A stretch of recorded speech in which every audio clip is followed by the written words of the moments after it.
buenas noches. Bienvenido a una nueva edición de Toque Final. Esta es la mejor forma de concluir una semana lo mejor edificado posible sobre los acontecimientos más importantes del país y del mundo. Quiero empezar felicitando a este equipo que a partir de mañana inicia el rumbo de la tarde por Rumba FM. Pues este equipo que viene ahora en una nueva etapa del rumbo de la tarde. Julio Alberto Martínez, Liz Miese, Ernesto Jiménez, Susi Aquino Gotró, Vianney Marcelino, Claudia Rita Abreu, Julio Ernesto Martínez.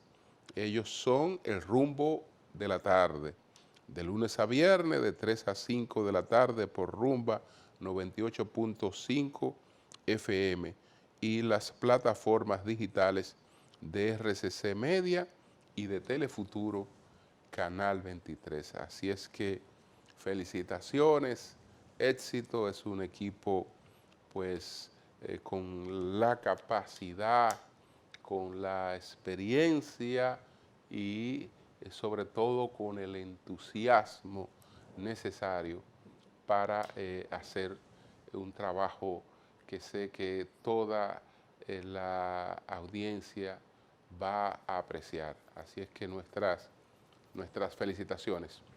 Señores, esta semana la Cámara de Diputados escuchó pacientemente muchas sugerencias sobre el Código Penal.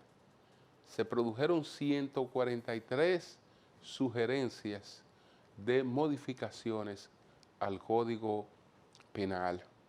A continuación voy a presentar un resumen, 3 exposiciones hemos seleccionado, la del Colegio Médico Dominicano, que está a favor de las 3 causales, la de un distinguido médico ginecostetra, Yael Omar Salcedo Matos, que no comparte el establecimiento de las causales, y además entonces hay que tomar en cuenta que el Código Penal no es 3 causales y anti 3 causales, que ahí se ha polarizado el asunto.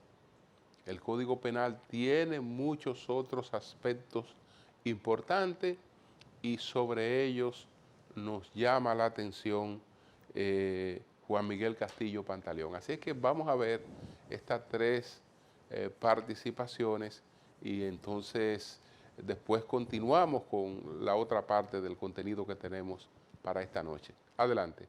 Señores congresistas, luego de un cordial saludo, nos presentamos ante ustedes en nombre del Colegio Médico Dominicano con un profundo sentido de responsabilidad y urgencia. Hoy, nuestras palabras no son solo un llamado a la reflexión, sino un clamor desesperado por la salud y la vida y la dignidad de las mujeres dominicanas.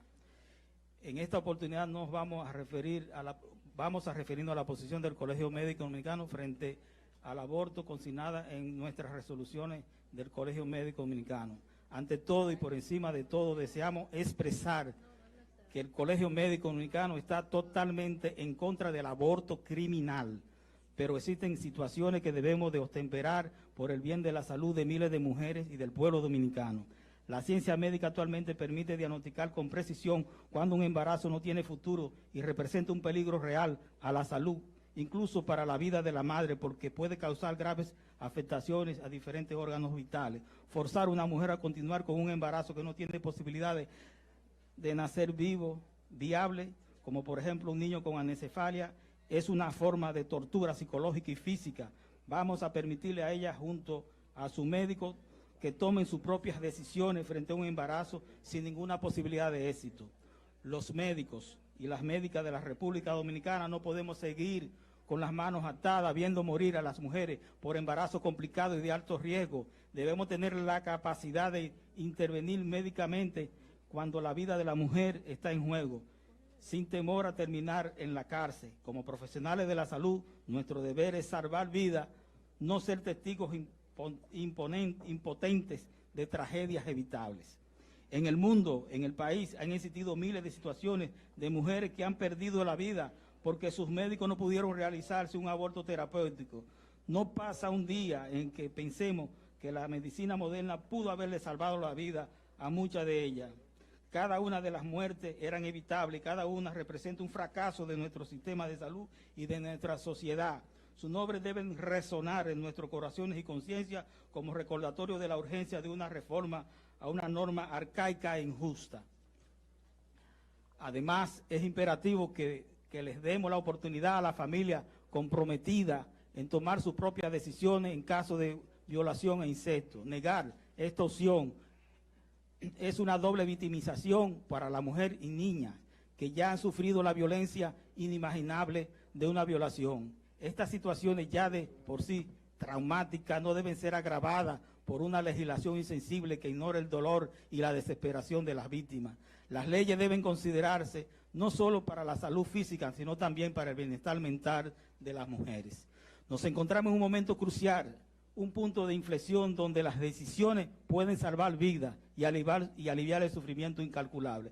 De no ser así, de no incluir en esta reforma las 3 causales, de seguro se incrementará y continuarán en aumento la mortalidad materna y ustedes serán los responsables. Este Congreso tiene en sus manos la oportunidad de proteger la salud y la vida de toda la dominicana. Permitir las 3 causales es un paso necesario y humano. Ya es hora de actuar con compasión, responsabilidad y de alinear nuestras leyes con los principios básicos de los derechos humanos y la salud del pueblo dominicano. Muchas gracias, Colegio Médico Dominicano. Buenas noches, diputados de esta comisión especial para la discusión del Código Penal. Mi nombre es Yael Omar Salcedo Matos, soy médico, ginecólogo obstetra, egresado del Hospital Central de las Fuerzas Armadas, trabajo en varias clínicas privadas y soy profesor en el Hospital Universitario Maternidad Nuestra Señora de la Altagracia, el principal hospital obstétrico del país. Vengo a dar mi exposición en referencia a las causales del aborto y las estadísticas establecidas. Estamos viendo como un énfasis, como algo público, de salud pública, el aborto. Pero tenemos los datos epidemiológicos que nos ofrecen las instituciones públicas, en donde nos dice cuáles son las principales causas de muerte materna en la República Dominicana. Desde 2010 hasta esta fecha, 10 años, tenemos las estadísticas y el 70% de las muertes maternas se deben a causas obstétricas directas. Estamos hablando a patologías propias del embarazo, hipertensión, preeclampsia, sepsis, hemorragia posparto. Y solo el 30% de estas patologías se deben a patologías indirectas, es decir, enfermedades previas que no tienen que ver con el embarazo, como la falsemia, el lupus. Entonces, conociendo esto, buscamos las estadísticas que tenemos en nuestras instituciones, que la dan las oficinas públicas. Y tenemos que dentro de las causas de muerte en los últimos 10 años, los parámetros en % de las muertes maternas están bien claros. El 30% de la muerte materna se debe a trastornos hipertensivos del embarazo. Y eso lo establecen todos los libros de textos internacionales, que son las 3 principales: preeclampsia, sepsis e hemorragia posparto. Y siguen siendo así aquí en nuestro país. Solo un 8.2% en promedio de las muertes maternas se deben a abortos. Y ojo, los abortos tienen reclasificaciones, porque los principales son abortos espontáneos. Y cuando se hace el énfasis del aborto, no se especifica a cuál le corresponde cada uno. Y si dividimos solamente en el 2016 la cantidad de embarazos en la República Dominicana, que fueron unos 140.000, entre la cantidad de muertes por aborto, que fueron 17, esto equivale a un 0.1% de la mortalidad materna.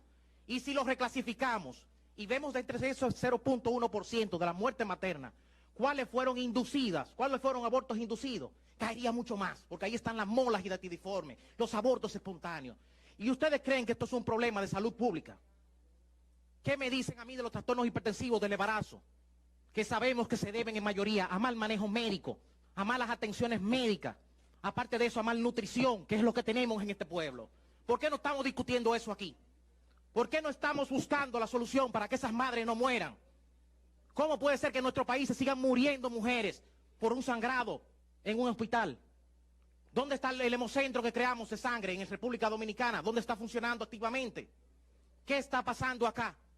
Aunque sabemos que la gran mayoría, el 30% de las parturientas de nuestros hospitales son haitianas sin ningún chequeo prenatal. Todas, la gran mayoría, con anemia severa. ¿Qué podemos hacer?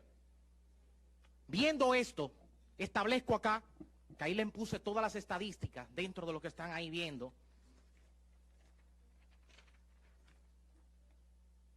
No es factible, ni existe ninguna justificación en ninguna de las causales del aborto. Los médicos nos forman para salvar vida, no para hacer daño en ningún momento a ningún ser humano. Siempre existen protocolos nacionales de atención, donde nosotros tenemos las pautas en un trastorno hipertensivo del embarazo. Sin importar la edad materna, la edad fetal, se actúa ante un riesgo de la madre. Porque si la madre muere, muere el producto. Igualmente en las malformaciones fetales. ¿Cómo vamos a decir, si sabemos que el 80% de las malformaciones fetales mueren de forma espontánea y no llegan al tercer trimestre del embarazo? Y las que llegan son las que tienen alteraciones menores, como el síndrome de Down. Y no tienen derecho lo del síndrome de Down de sobrevivir. ¿Quiénes son ustedes para quitarles la vida? ¿Quién le ha dicho a ustedes que ustedes son Dios para decidir sobre la vida de un ser humano? Precisamente lo bello de la naturaleza humana es la diferencia, que todos somos diferentes. Uno es blanco, uno es negro. Tenemos diferentes expresiones faciales, diferentes formas de pensar. Pues ninguna de las tres causales es factible en el Código Procesal Penal. Y este código es necesario para la sociedad dominicana. Por lo que estoy de acuerdo totalmente que eso se deje en manos de salud pública y se pase para una comisión especial dicho problema. En relación con el artículo 185, que es a lo único a lo cual me voy a referir y que está por escrito, ya por la vía digital se lo envié a esta comisión.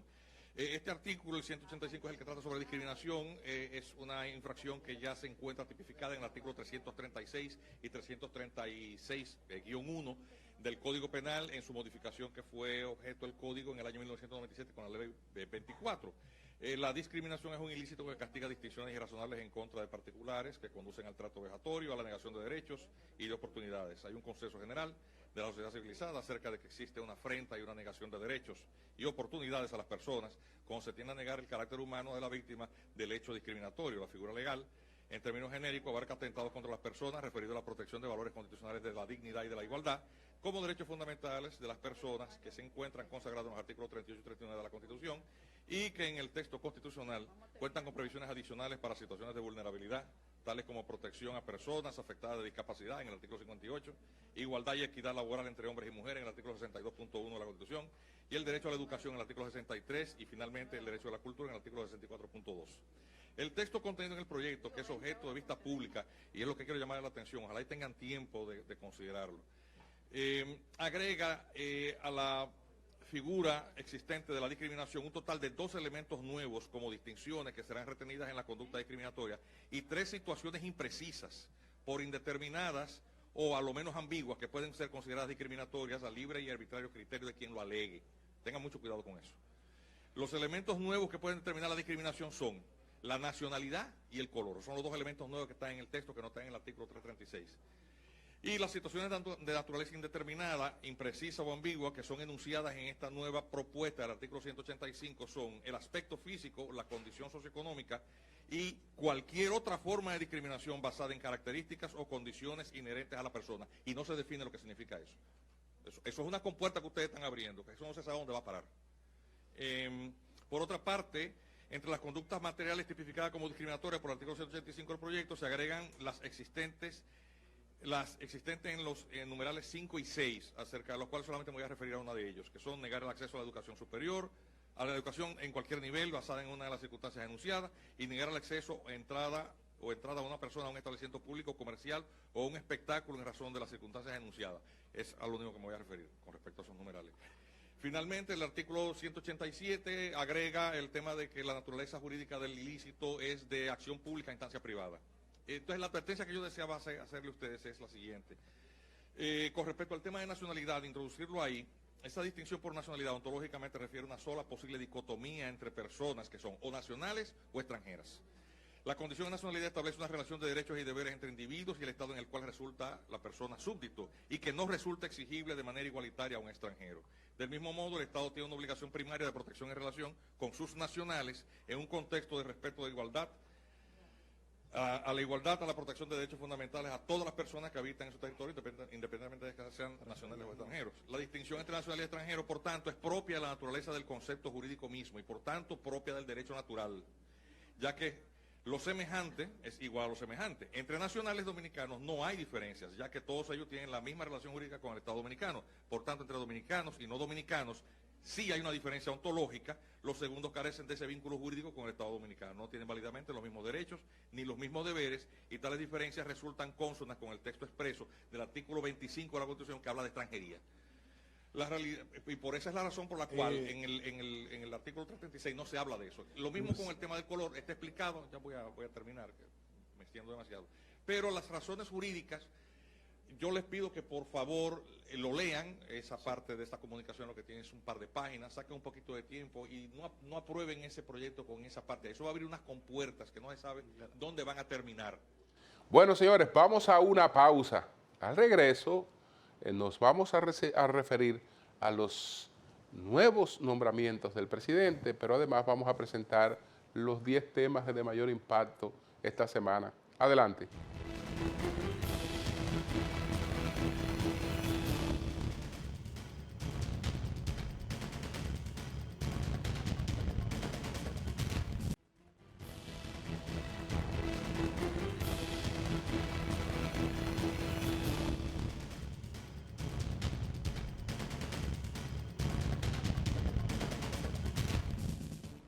Bien, señores, me voy a referir a lo más trascendente de los cambios dispuestos por el presidente, por lo menos hasta el momento en el que estoy grabando este contenido.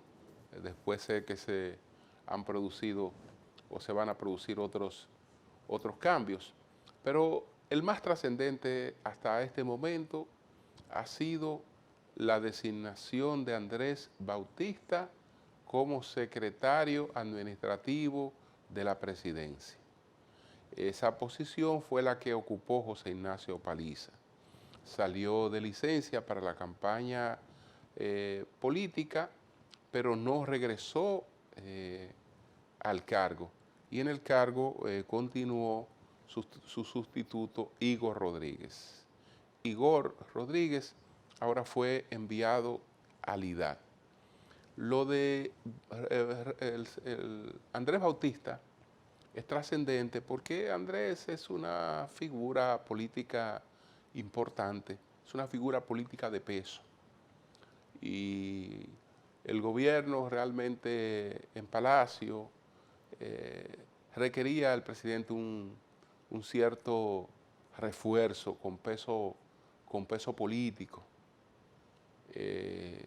Entonces, es una persona con bastante experiencia, presidente del Senado, y yo sé que será de una contribución muy importante para la administración del presidente Abinader. Él lo ha venido, digamos, haciendo en bajo perfil, cumpliendo tareas muy concretas, pero ahora en la Secretaría Administrativa esta ha sido una de las decisiones mejor valoradas de estos cambios que ha hecho el presidente Abinader. Lo demás son remociones, ya mencionamos el caso de Igor Rodríguez, que estaba en esta posición y ahora está en el IDAD, y entonces Héctor Porchela, que estaba en el IDAD, ahora está en la Junta de Aviación Civil. El doctor Martes Piantini, que estaba en la Junta de Aviación Civil, fue enviado como cónsul dominicano en Madrid. Entonces, Morrison, que estaba en Edesur, pues fue enviado al Intran, entre otros cambios. Y bueno, Simon Front pues fue designado como ministro de Administración Pública. Eso hasta ahora son los cambios que tengo hasta el momento en el que estoy pues grabando este contenido. Vamos, señores, de inmediato a presentar cuáles fueron los temas de mayor impacto esta semana. Adelante.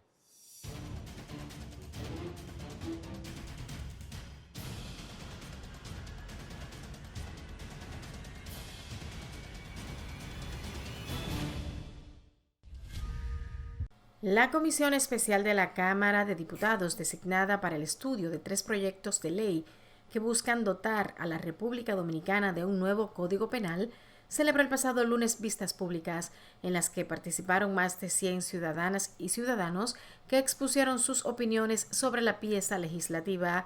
Declarada en sesión permanente, la Comisión Especial de la Cámara de Diputados, que estudia el proyecto de ley del nuevo Código Penal, analizó unas 143 propuestas de modificación a la pieza legislativa que presentaron en vistas públicas sectores de la sociedad civil. Al finalizar la audiencia, los miembros de la comisión deliberaron los planteamientos expuestos por los ciudadanos y ciudadanas que por espacio de 8 horas expusieron sus opiniones sobre el Código Penal. Las vistas públicas encabezadas por Alexis Jiménez, quien preside la comisión especial, contó con la participación del presidente de la Cámara de Diputados, Alfredo Pacheco, y se llevaron a cabo en el Salón Hugo Tolentino Dip. Se recuerda que el proyecto del Código Penal, aprobado por el Senado, fue refrendado en primera lectura en la Cámara de Diputados y actualmente se encuentra en manos de una comisión especial que lo está estudiando punto por punto. Tal como lo hizo antes de iniciar su primer mandato, el presidente Luis Abinader comenzó en el mes de julio con las designaciones del nuevo gabinete que lo acompañará en el cuatrenio 2024-2028. El gobernante se estrenó con el anuncio del nombramiento a través de las redes sociales de Andrés Bautista, expresidente del Senado, como nuevo ministro administrativo de la presidencia, en sustitución de Igor David Rodríguez Durán, quien ocupaba el cargo de manera interina por José Ignacio Paliza en licencia desde el pasado 17 de enero.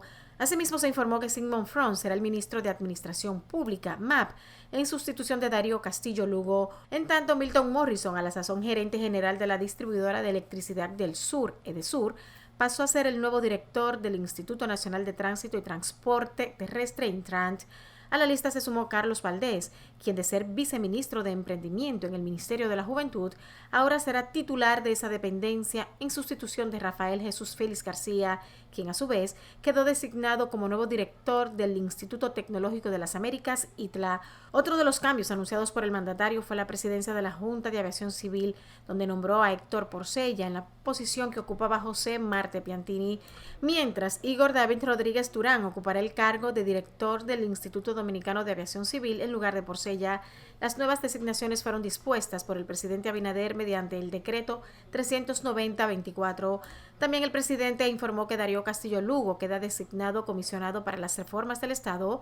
Otras designaciones son José Marte Piantini como cónsul general de la República Dominicana en Madrid y Miguel Ángel Vázquez Peña como cónsul general de la República Dominicana en Milán, Italia. El juez de la Oficina Judicial de Servicios de Atención Permanente de Santiago, José Rafael de Asís Burgos, impuso 12 meses de prisión preventiva como medida de coerción contra los cabecillas de la estructura criminal que se dedicaba a la explotación sexual de mujeres.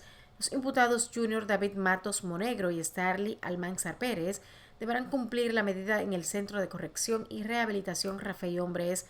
A través de la operación Flor de Loto, las autoridades rescataron a 45 víctimas, 43 de ellas colombianas y 2 venezolanas, en allanamientos ejecutados en varios residenciales del sector Gurabo en Santiago. Los hombres arrestados durante la operación tenían bajo control los documentos de identidad de algunas de estas víctimas. Los hombres arrestados durante la operación tenían bajo control los documentos de identidad de algunas de estas víctimas y además tenían control del pago que hacían sus clientes, con quienes ellos coordinaban el catálogo de servicios sexuales y los precios a pagar a través de la plataforma de mensajería de WhatsApp. Durante los allanamientos, los organismos involucrados se incautaron de más de 300 pruebas, entre materiales, documentales y otras testimoniales que vinculan a los imputados con la actividad criminal. El El machismo cegó la vida de 8 mujeres solo en junio. El número de feminicidios no deja de crecer. Durante los 6 primeros meses del año, la violencia de género extrema arrebató la vida a 29 mujeres, entre ellas 2 niñas con 2 y 15 años.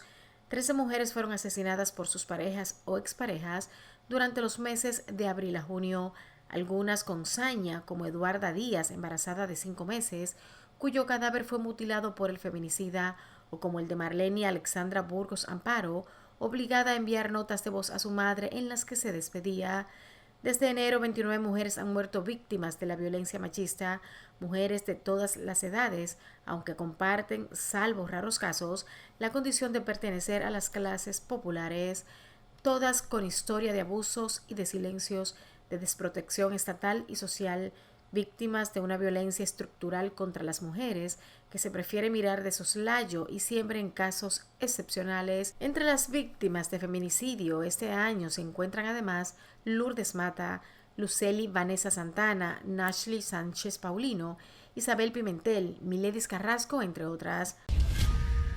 Un piloto de la aerolínea dominicana Sky High, identificado como Guillermo Peña Márquez, y su pareja Ana Leticia Cuello Heredia, fueron las víctimas fatales del accidente de tránsito que se registró en la avenida 27 de febrero, esquina Ortega y Gasset, en el Distrito Nacional. Peña Márquez, de 35 años, sufrió quemaduras graves que dejaron su cuerpo irreconocible después de que su vehículo, un Honda Civic negro, se incendiara tras colisionar con otro automóvil cuyo conductor recibió atención médica. En tanto, Ana Leticia sufrió algunas quemaduras y lesiones en su cuerpo. Sin embargo, su cuerpo fue reconocido para sus familiares. Su cuerpo fue velado en la funeraria Blandino del Ensanche Osama en Santo Domingo Este y fue sepultada en el mismo camposanto donde fue sepultado su esposo. Ana Leticia había llegado a República Dominicana días atrás desde Estados Unidos. Este viaje tenía un significado especial para la familia, pues celebraban que recientemente los hijos de la pareja de 12, 8 y 7 años obtuvieron residencia estadounidense. El tercer tribunal colegiado del Distrito Nacional descargó de responsabilidad penal al exregidor de Pedro Brán, Erickson de los Santos, y a Cristino Batista Roa por los asesinatos de 3 choferes en 2015. Al leer el dispositivo de la sentencia, Arlene Ventura Jiménez, presidenta del tribunal, sostuvo que no se logró establecer responsabilidad penal en contra del exregidor ni de Batista Roa por ser las pruebas presentadas por el Ministerio Público insuficientes.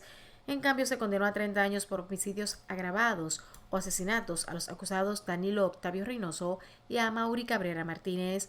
Para absolver al exregidor, a quien se acusó de dar las instrucciones de las 3 ejecuciones a tiros, la presidenta del tribunal dijo que los análisis electrónicos y científicos no lo vincularon con los crímenes, aunque no ha sido controvertido que de los Santos, Reynoso y Cabrera Martínez se conocían entre sí.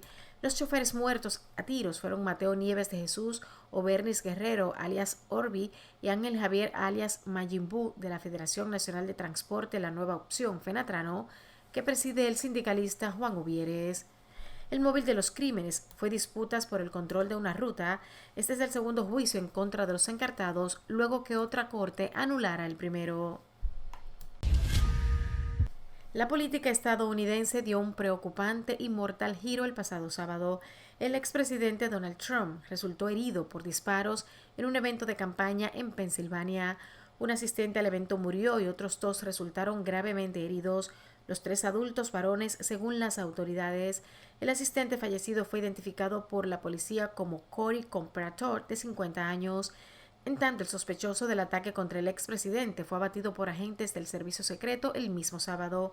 El sujeto fue identificado por el FBI como Thomas Matthew Crooks, de 20 años, y residente en Bethel Park, en la zona metropolitana de Pittsburgh, una localidad situada a unos 70 kilómetros del lugar del ataque. El ataque ocurrió minutos después de las 6 de la tarde, cuando Trump apenas había empezado su intervención. El hombre estaba armado con un rifle a las afueras del área acordonada del meeting, a unos 200 metros del escenario, donde ofrecía un discurso el candidato presidencial republicano al aire libre. Mientras el exmandatario hablaba, se escucharon disparos. Rápidamente se le vio tocarse a una oreja y agacharse. Miembros de su cuerpo de seguridad se abalanzaron sobre él para protegerlo y posteriormente lo sacaron del lugar. Mientras era escoltado, se le vio con sangre en la cara y antes de ser evacuado, levantó su puño hacia la audiencia. El Buró Federal de Investigaciones FBI de Estados Unidos identificó a un joven de 20 años como el presunto autor de los disparos. El sospechoso, que fue abatido por las fuerzas de seguridad, en 2022 se graduó de la escuela secundaria Better Park High School y trabajaba en la cocina de un hogar de ancianos. El atacante utilizó un fusil tipo AR-15 semiautomático y disparó desde lo alto de un edificio a una distancia de unos 200 metros. El rifle de asalto con el que cometió el atentado fue comprado de manera legal por su padre hace 6 meses. Donald Trump eligió al senador de Ohio J.D. Vance como candidato a la vicepresidencia en la fórmula del Partido Republicano para las elecciones presidenciales del 5 de noviembre.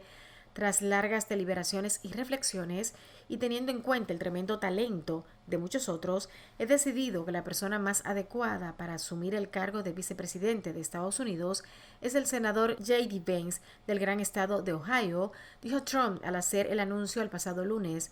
De 39 años, Vance pertenece al ala trumpista en la Cámara Alta. Ganó mucha popularidad tras la publicación de su libro Hillbilly Elegy, un bestseller que combina sus memorias con el ensayo sobre la pobreza en la sociedad blanca de Estados Unidos. Vance, que integró el movimiento Never Trump, Nunca Trump, durante las elecciones de 2016, cambió de posición en 2022 en el momento de iniciar su carrera política. Una vez que Vance se unió a la carrera por el Senado en 2022, se disculpó con el exmandatario y cambió de posición, consiguiendo el respaldo del expresidente para el Congreso. Bautizado como católico en 2019, el candidato a la vicepresidencia de Estados Unidos está en contra del derecho al aborto, si bien respalda la opinión de Trump de que el asunto debería dejarse en manos de cada estado. En poco tiempo, Vance se ha convertido en un actor cada vez más importante entre los republicanos, convirtiéndose en una voz influyente del trumpismo en Washington. El senador Bob Menéndez fue declarado culpable de 18 cargos criminales por corrupción. Menéndez, de 70 años, fue hallado culpable en el juicio de Nueva York por aceptar sobornos entre 2018 y 2023 a cambio de favorecer a los 3 empresarios, entre ellos un agente del gobierno egipcio. La fiscalía había acusado a Menéndez de recibir miles de dólares, lingotes de oro y un Mercedes-Benz descapotable para su esposa. En total, la policía halló $480,000 en metálico y lingotes de oro valorados en $150,000. Durante un juicio de 9 semanas, los fiscales dijeron que el demócrata de Nueva Jersey abusó del poder de su cargo para proteger a aliados de investigaciones criminales y enriquecer a asociados, incluida su esposa, a través de actos que incluyeron reuniones con funcionarios de inteligencia egipcios y ayudar a ese país a acceder a millones de dólares en ayuda militar estadounidense, escondidos entre ropa, bolsas de plásticos, armarios y una caja. Menéndez no testificó, pero insistió públicamente en que solo estaba haciendo su trabajo como presidente del Comité de Relaciones Exteriores del Senado y dijo que las barras de oro encontradas en su casa de Nueva Jersey por el FBI pertenecían a su esposa. El veredicto se produce 4 meses antes del día de las elecciones y potencialmente acaba con cualquier esperanza que tuviera Menéndez de hacer campaña para la reelección como candidato independiente. Finalmente, otros 200 policías de Kenia llegaron el pasado martes a Haití para engrosar una misión respaldada por la ONU, cuyo objetivo es restablecer la seguridad en el país caribeño asolado por la violencia pandillera. Este segundo contingente aterrizó por la mañana en Puerto Príncipe, donde fue recibido por el nuevo director general de la policía haitiana, Ramón Normil, y el comandante de los policías kenianos en Haití, Godfrey Otonch. El país africano se comprometió a enviar 1,000 policías en el marco de la misión. Haití sufre desde hace tiempo la violencia de grupos armados que controlan el 80% de Puerto Príncipe y las principales carreteras del país. Kenia lidera el contingente multinacional en Haití, que debería llegar a reunir 2.500 efectivos con el envío de policías de otros países como Bangladesh, Benín, Chad, Bahamas y Barbados. La misión, con una duración inicial de 1 año, tiene como objetivo ayudar a la policía haitiana en sus operaciones contra las pandillas, además de garantizar la seguridad de las infraestructuras y permitir a los civiles acceder sin trabas y de forma segura a la ayuda humanitaria, según una resolución del Consejo de Seguridad de la ONU aprobada en octubre.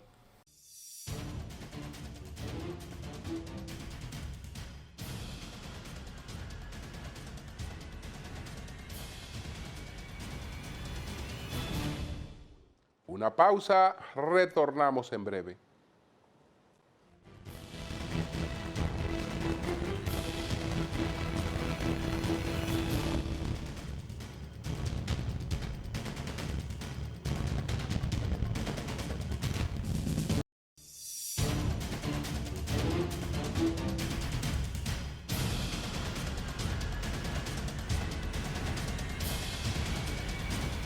Bueno, señores, esta semana hubo una decisión judicial que debe levantar preocupación, mucha preocupación. Estamos hablando de un caso de 3 asesinatos y se supone que esos asesinatos fueron actos de sicariato.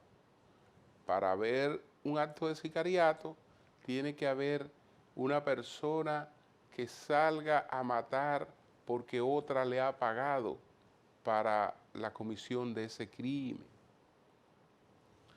Entonces, si bien es cierto que pudo establecerse la culpabilidad de los actores materiales, es decir, de los que produjeron las muertes, el sicariato no pudo ser probado. Tenemos 8 años con este tema en la palestra.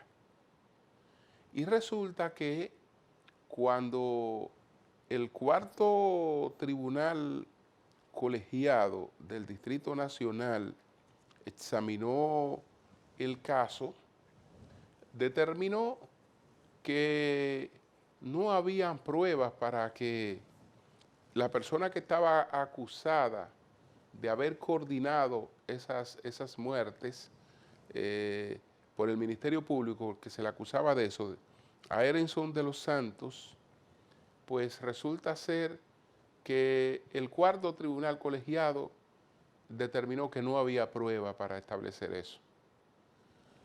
Esa decisión fue apelada y la Corte de Apelación dispuso un segundo juicio. En el segundo juicio, el 3er Tribunal Colegiado determinó lo mismo. No hay pruebas para establecer que hubo sicariato. Ustedes saben cuál es la preocupación. Es que nadie puede estar tranquilo en un país donde se pueda mandar a matar a una persona y que eso pueda realizarse sin que se pueda después probar ese crimen. Entonces ahí hay una lección importante. Nosotros a veces nos ocupamos mucho de algunos expedientes que son básicamente mediáticos, mientras hay una sociedad que se va descomponiendo a nuestros pies y después resulta muy difícil volverla a la normalidad. Entonces, por sicariato estaban acusados tanto Erinson de los Santos como Arsenio Quevedo. Quevedo no estaba en este juicio porque padeció un ACV y su juicio es distinto. Pero todo indica que va a pasar lo propio que con Erinson, porque si no se pudo probar que Erinson ordenara esas muertes, difícilmente se va a probar que Quevedo le ordenara a Erinson que Erinson ordenara esas muertes. Entonces, ahí está una cosa que es solamente impotencia la que genera, porque ustedes saben una cosa, las 3 personas están ahí muertas y enterradas. Alguien dispuso de que se les matara. Lamentablemente no pudo el Ministerio Público hacer la investigación que permitiera establecer las responsabilidades. Y entonces eso muestra una ineficacia en cosas en la que la sociedad tiene que siempre enviar mensajes muy contundentes. Una pausa, retornamos en breve con otros temas.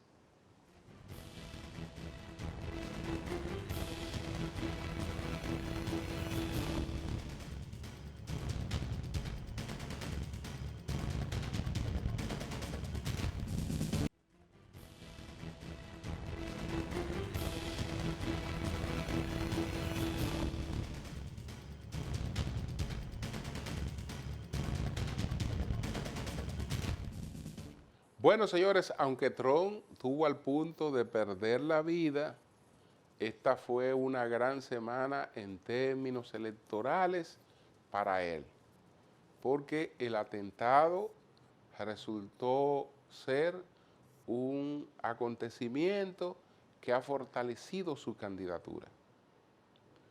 Y después de los beneficios que alcanzó, de la forma en la que manejó este atentado, aparentemente un hecho aislado, solitario, pues entonces produjo la escogencia de su candidato vicepresidencial, que también es una candidatura complementaria de la candidatura de Donald Trump, en el sentido de que ya muestra para los republicanos, ya muestra la construcción de un nuevo liderazgo, de renovación, porque es un candidato de 39 años, pero además un candidato que encarna muy bien lo que es la principal base de apoyo del presidente Donald Trump, que está entre los estadounidenses blancos, empobrecidos, que tienen cuestionamientos no solo por su situación económica, sino también porque ellos son apegados a un concepto de familia, tienen una visión cultural distinta a todas estas aperturas que han auspiciado los demócratas. Entonces, nosotros formulamos, nuestro equipo, las 3 preguntas sobre estos acontecimientos al experto en asuntos internacionales, Víctor Villanueva. Vamos a ver la respuesta que él ofreció a nuestro equipo. Adelante.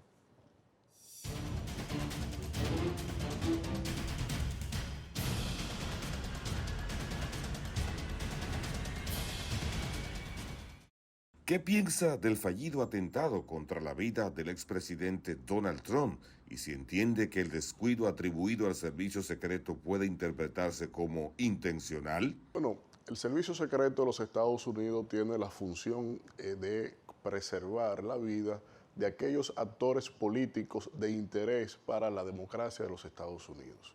Y siempre se han caracterizado por su eficiencia, discrecionalidad y sobre todo por dedicarse a preservar las condiciones físicas íntimas de estas grandes figuras, como es el caso de un presidente o de los expresidentes.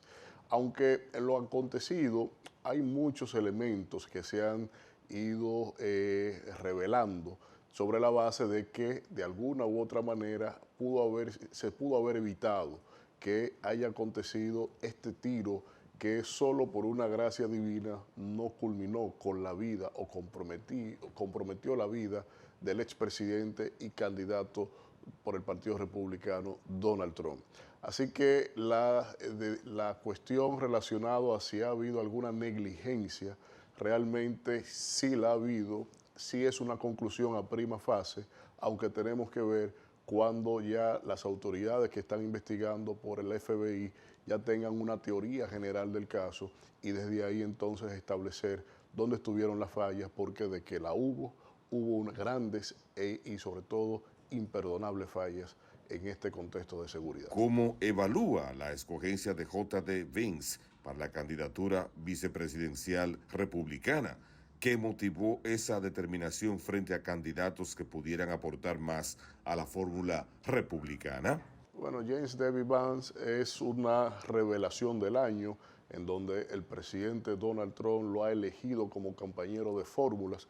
Esto tiene muchas lecturas de distintos ángulos. Uno de ellos es, por ejemplo, el caso relacionado a que es un político joven que viene de un ala radical de la política interna de los Estados Unidos, que actuó y se consolidó en contra de los planteamientos del presidente Donald Trump. y que, aunque apenas tiene 39 años, es una corta edad para tener tantas ambigüedades en su carrera política. Y dentro de esta, de haber tipificado a Donald Trump como un Hitler del siglo XXI y encabezar uno de los movimientos que en el 2016 descolló como el Never Trump, y en este caso ya pasar a ser compañero de fórmula y reconocer públicamente que se había equivocado. Esto lo sitúa en un umbral en donde el propio presidente Donald Trump es otro rey de los cambios, los giros de posturas en función a sus intereses acomodaticios de momento. Pero esto tiene muchas otras lecturas de cara a lo que significa la heredad política de Donald Trump, quien aparentemente está muy consciente del peso de la juventud, ha elegido a alguien que es un americano genuino, senador de Ohio, de una de las zonas más genuinas en términos étnicos de la que es la identidad estadounidense. Y desde aquí Donald Trump lo que está dando un mensaje de que prefiere consolidar su masa electoral, su composición poblacional electoral, que ganar nuevos adeptos, porque aparentemente, según las mediciones, no necesita más que congelar las bases electorales que ya tiene muy bien ganadas. ¿Dejaría Trump de apoyar a Ucrania en caso de ganar las elecciones en los Estados Unidos? ¿Seguirá igual la política frente a Israel? La política exterior de Donald Trump siempre ha sido sustentada en controversia. En cuanto a lo que significa el conflicto de Ucrania, Donald Trump ha establecido que inclusive hasta hace unos días llegó a señalar que puede fungir y que tiene la disposición de fungir como mediador del conflicto. Y siempre ha señalado que de ganar la Casa Blanca le retiraría al presidente Zelensky todo lo que son los apoyos económicos y los recursos militares que los Estados Unidos ha estado literalmente entregándole en las manos al presidente Zelensky. Pero sustituyendo esto, está claro que el presidente Trump lo que busca es un punto de inflexión en función a su óptica de la política exterior para contravenir lo que es la política exterior de la administración demócrata. Lo mismo acontece con el caso, por ejemplo, de Israel, que ya ahí en Israel Donald Trump siempre ha sido un fiel devoto de lo que es la política de que solo exista el Estado de Israel, de que Jerusalén esté en manos de Israel, y él siempre ha pregonado por esos lineamientos ortodoxos de la concepción del Estado de Israel.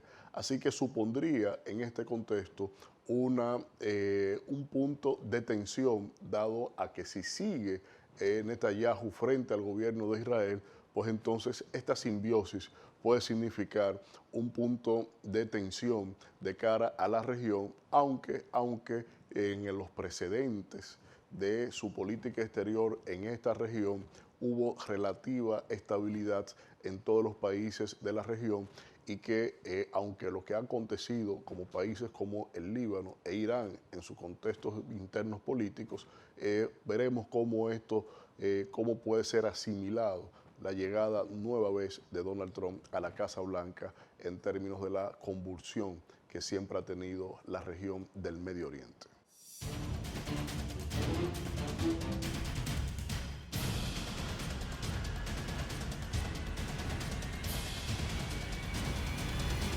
Una pausa, retornamos en breve.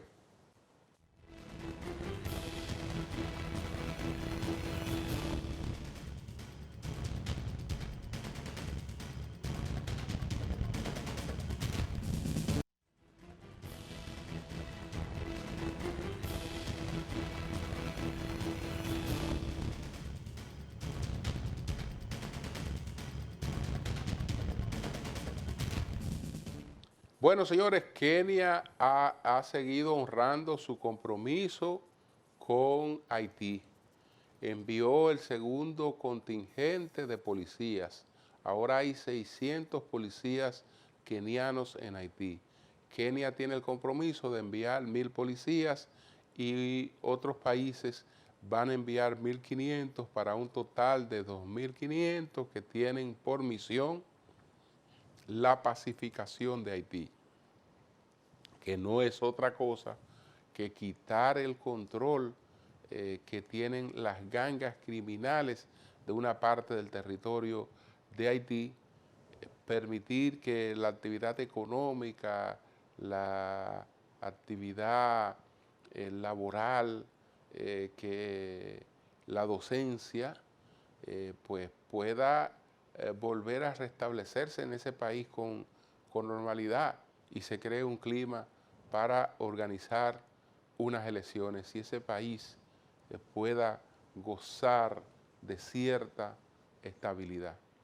Ojalá que este propósito se alcance porque esa crisis haitiana siempre ha sido una grave amenaza contra la seguridad de la República Dominicana. Buenas noches a todos.